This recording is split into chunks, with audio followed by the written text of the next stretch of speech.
Assalamualaikum warahmatullahi wabarakatuh. Perkenalkan, nama saya Ardiansa Prambudi, NIM 1904016235, kelas A3. Saya akan menjelaskan tentang apa yang saya dapat dari mata kuliah Silfika, yaitu yang pertama adalah suksesi. Dalam struktur ekologi rantai makanan, manusia adalah yang tertinggi dari lainnya hingga saat ini. Manusia memegang peranan penting dalam sebuah struktur ekologi.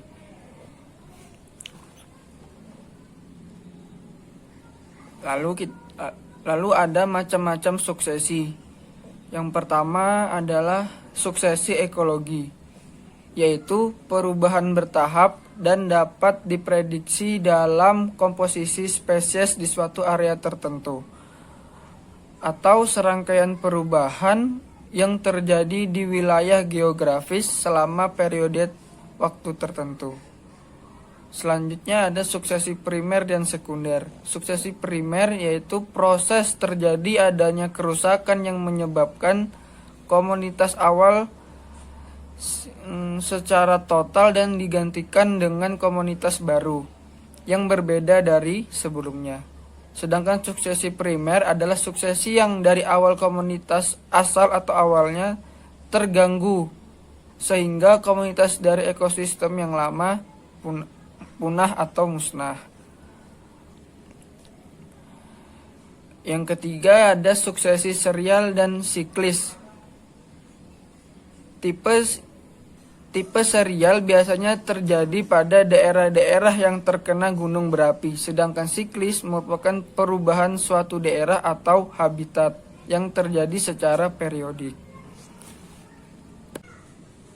Selanjutnya kita ke prinsip silvikultur. Silvikultur adalah pengetahuan teknologi dan seni pembentukan atau pembangunan dan pemeliharaan hutan dengan mendasarkan pada pengetahuan silvika, sehingga komposisi, struktur, dan pertumbuhannya sesuai dengan tujuan yang diterapkan.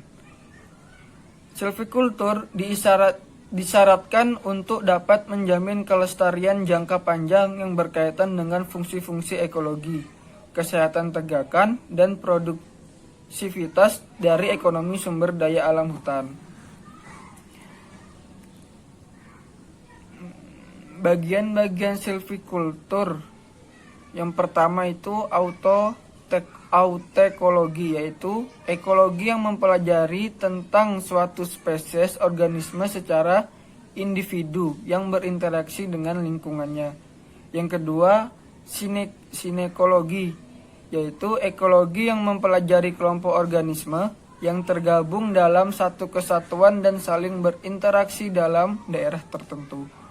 Yang ketiga ada perkembangan, yaitu proses menuju tahap pendewasaan yang berhubungan dengan fungsi.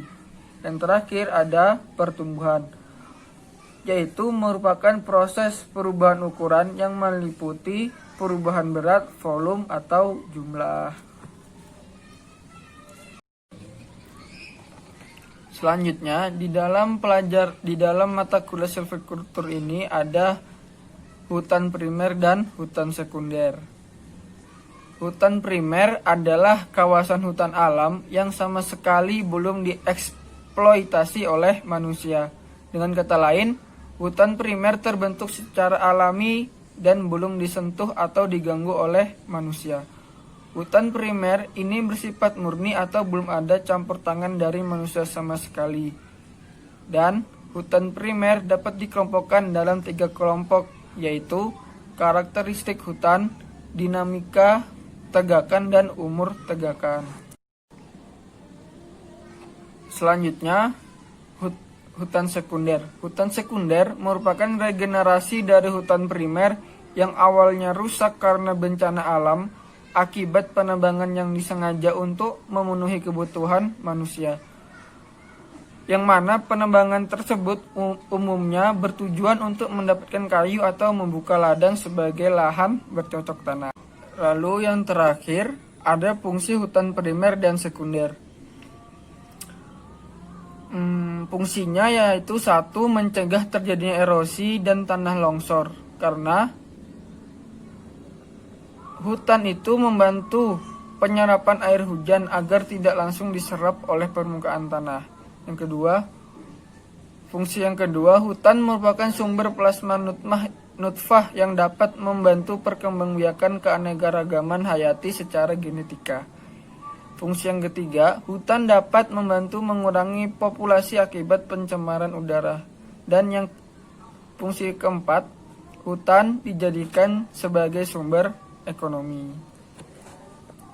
Sekian penjelasan tentang materi silfika dari saya. Wassalamualaikum warahmatullahi wabarakatuh.